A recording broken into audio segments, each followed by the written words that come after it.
মাছের কালিয়া তো আমরা সকলেই বানিয়ে থাকি, কিন্তু এইভাবে যদি মাছের কালিয়াটা একবার বানাও, এটা খেতে কিন্তু দুর্দান্ত হবে। সামনেই জামাই ষষ্ঠী আসছে, আর জামাই ষষ্ঠীতে যদি এইরকম একটা কাতলা মাছের রেসিপি রাখো, তাহলে কিন্তু জামাইরা আঙুল চেটে খাবে, এতটাই ভালো এটা খেতে হয়। আর বানাতেও লাগে খুব কম সময়। এই গরমের দিনে খুব একটা তেল মশলা খেতে অনেকেই পছন্দ করে না, কিন্তু এইভাবে মাছের কালিয়াটা বানালে সত্যিই খেতে খুব ভালো লাগবে। আর এটা বানানোর জন্য লাগবে তো মাছ। আমি এখানে কাতলা মাছের পেটি নিয়ে নিয়েছিলাম, আর মাছটাকে ভালো করে ধুয়ে নিয়েছিলাম। ধুয়ে এটাতে এবার নুন হলুদটা খুব ভালো করে মাখিয়ে নেবো। আমি এটা কাতলা মাছ দিয়ে করছি, তোমরা চাইলে রুই মাছ দিয়েও কিন্তু এটা করতে পারো। মাছটা খুব ভালো করে নুন হলুদ মাখিয়ে আমি একটু 10 মিনিট এটাকে রেখে দেবো। আর যতক্ষণ মাছটা 10 মিনিট একটু রেস্টে থাকবে, ততক্ষণ একটা মশলা তৈরি করে নেবো। একটা প্যান নিয়ে নিয়েছিলাম, আর তার মধ্যে দিয়েছি দেখো হাফ চামচ জিরে, হাফ চামচ ধনে, একটা তেজপাতা, 2টো এলাচ, একটা দারচিনি, আর দেবো অল্প করে একটু পোস্ত, মানে 1 চামচ পোস্ত দেবো। আর এটাকে হালকা আমি ড্রাই রোস্ট করে নেবো। করে নিয়ে এটা ঠান্ডা করে এটা কিন্তু গুঁড়ো করে নেবো। রোস্টটা কিন্তু অল্প করে করো, খুব একটা বেশি রোস্ট করতে গেলে আবার কিন্তু পুড়ে যাবে। তাই গ্যাসের ফ্লেমটা একদম লোতে রেখে তা 1-2 মিনিটের মতন একটু নেড়ে নিও, তাহলেই বুঝতে পারবে যে এটা রোস্ট হয়েছে। দেখো তেজপাতাটা সুন্দর ভেঙে যাচ্ছে। আর এটাকে নামিয়ে ঠান্ডা করে আমি কিন্তু গুঁড়ো করে নেবো। আর এতে লাগবে টমেটো বাটা, আর পেঁয়াজ, আদা, রসুন আর কাঁচা লঙ্কা বাটা। এখানে আমি একটা পেঁয়াজ ব্যবহার করেছিলাম। মাছ ভাজার জন্য তেল বসিয়ে দিয়েছিলাম, আর তেলটা খুব ভালো করে গরম হয়ে যাওয়ার পর এতে আমি দিয়ে দিলাম মাছের পেটিগুলো। আর মাছ ভাজার সময় তেলে কিন্তু অল্প করে একটু নুন দিয়ে দিও, তাহলে মাছ কিন্তু একদমই কড়ার সঙ্গে চিটিয়ে যাবে না। মাছের পেটিগুলো আমি সব দিয়ে দিলাম। আমার এখানে 3টে মাছের পেটি ছিল, আমি দিয়ে দিলাম একসাথে। আর এটাকে এপাশ ওপাশ করে দেখো একদম লাল করে ভেজে নিয়েছি। মাছটা ভাজা হয়ে গেলে আমি মাছটা তুলে নেবো, আর এই একই তেলের মধ্যে আমি রান্নাটা করে ফেলবো।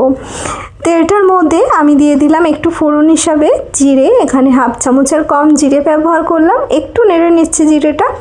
আর এর মধ্যে দিয়ে দেবো প্রথমে পেঁয়াজ, আদা, রসুন আর কাঁচা লঙ্কা বাটা। এবার একটু আমি এটাকে নেড়ে নিচ্ছি, যাতে পেঁয়াজ, আদা, রসুনের কাঁচা গন্ধটা একটু চলে যায়। আর এটা একটু নেড়ে নেওয়ার পর এর মধ্যে আমি দিয়ে দেবো বাকি উপকরণগুলো। আমি এখানে প্রথমেই দিয়ে দেবো যে টমেটোটা বেটেছিলাম, সেটা এর মধ্যে দিয়ে দেবো। এই রেসিপির জন্য একটা ছোটোটা সাইজের টমেটো আমি এখানে বেটে নিয়েছিলাম, আর সেটা আমি এর মধ্যে দিয়ে দিচ্ছি। আর এই সময় গ্যাসের ফ্লেমটা আমি একটুখানি কমিয়ে দিয়েছিলাম, যাতে মশলাটা ভালো করে কষানো হয়। টমেটোটা দেওয়া হয়ে যাওয়ার পর এর মধ্যে বাকি উপকরণগুলো আমি দিয়ে দেবো। আমি এখানে হলুদ গুঁড়ো দিচ্ছি, আর দেবো জিরে গুঁড়ো, আর দেবো কাশ্মীরি লঙ্কার গুঁড়ো। কাশ্মীরি লঙ্কার গুঁড়োটা দিলে রঙটা কিন্তু বেশ সুন্দর আসবে। এবার এটাকে খুব ভালো করে কষিয়ে নিতে হবে। আর এটাতে আর কিছুই মশলা আমার লাগবে না। আমি এখানে ধনে গুঁড়ো ব্যবহার করব না, শুধু জিরে গুঁড়োই তাই এখানে দিয়ে দিলাম। আর এটাকে ভালো করে আমি কষিয়ে নিচ্ছি। কষানোটা কিন্তু অবশ্যই ভালো করে করো, তাহলে কালিয়াটা কিন্তু খেতে বেশি ভালো হবে।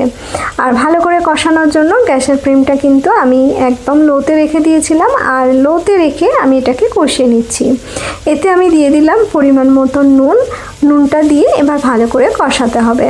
একটুখানি কষাতে কষাতে দেখবে এটা থেকে তেল ছাড়তে শুরু করে দেবে।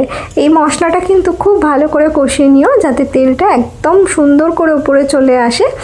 আর এইভাবে কষিয়ে নিলেই কিন্তু এটা খেতে বেশি ভালো হবে।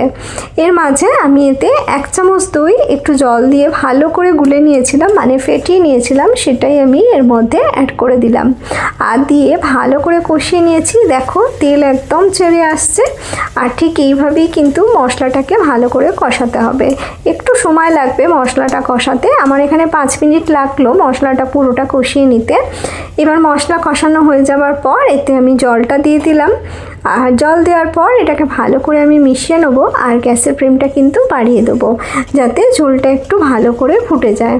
ঝোলটা যখন একটু ভালো করে ফুটে যাবে, তখন আমি এর মধ্যে কিন্তু মেজে রাখা মাছগুলো দিয়ে দেবো। আর মাছগুলো দেওয়ার পর একটু ঢাকা দিয়ে দেবো 5 মিনিটের জন্য। ঢাকা দিয়ে 5 মিনিট রান্না করলেই হয়ে যাবে। তার আগে আমি দিয়ে দেবো যে মশলাটা গুঁড়ো করেছিলাম, সেই মশলাটা এই রান্নায় ছোটো চামচের 1 চামচ আমি অ্যাড করে দেবো। একদম শেষে এই মশলাটা দিয়ে একবার কালিয়াটা বানিয়ে দেখো যে মাছের কালিয়াটা খেতে কতটা ভালো হয়। আমি মশলাটা দিয়ে দেবো এর মধ্যে, আর দিয়ে আমি এটাকে ঢাকা দিয়ে রান্না করে নেবো 5 মিনিট। ঢাকা দিয়ে 5 মিনিট রান্না করে নিলেই কিন্তু আমার মাছের কালিয়া একদম রেডি হয়ে যাবে। আমি এর মধ্যে আর ঘি বা গরম মশলা কোনো কিছুরই ব্যবহার করব না। তোমরা যদি চাও তাহলে অল্প করে এতে ঘি ব্যবহার করতে পারো। এই মশলাটা দেওয়ার জন্য কিন্তু এই মাছের কালিয়াটা খেতে খুবই ভালো হয়। আমি একটু মিশিয়ে নিলাম, আর মিশিয়ে নিয়ে এটাকে ঢাকা দিয়ে দেবো। আর 5 মিনিট পরে তোমাদের আমি ঢাকাটা খুলে দেখাচ্ছি রেসিপিটা কত সুন্দর দেখতে হয়েছে, আর খেতেও হয় কিন্তু বেশ ভালো। গ্যাসের ফ্লেমটা বন্ধ করে দেবো। উপর থেকে অল্প করে একটু ধনেপাতা কুচি ছড়িয়ে আমি ঢাকা দিয়ে এটা একটু স্ট্যান্ডিং টাইমে রেখে দেবো। রেখে দিয়ে এটাকে আমি সার্ভ করে দেবো।